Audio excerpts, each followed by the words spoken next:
60 years ago, Qatar was nothing like the flashy powerhouse we know today. It was mostly barren desert, no skyscrapers, no spotlight, just wind, sand, and a few fishing villages scattered across the Gulf.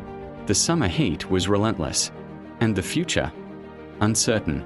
But underground, something massive was brewing, something that would flip the story of this tiny nation forever. In the late 1930s, oil was discovered.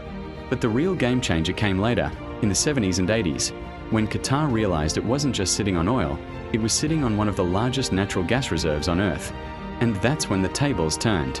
Instead of just exporting oil like its neighbors, Qatar bet big on liquefied natural gas, LNG.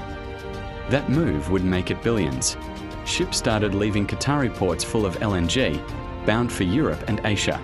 And just like that, the money started flowing, fast.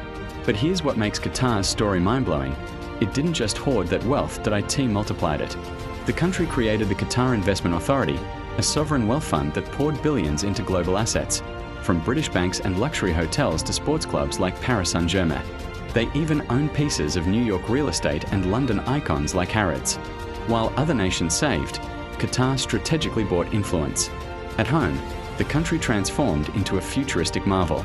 Doha, the capital, went from dusty streets to a skyline that looked straight out of a sci-fi movie. They built Education City, luxury malls, artificial islands, and one of the best airports in the world. Then came the big power flex, hosting the 2022 FIFA World Cup, the first ever in the Arab world. Billions were spent, and the world watched. Behind it all is a royal family that runs the show with full control.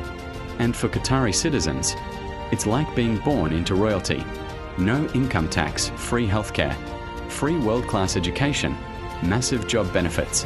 While 90% of the population are migrant workers, the few native Qataris live with some of the highest standards of living on Earth. So how did this tiny desert nation, with a population smaller than most cities, become the richest per capita country in the world?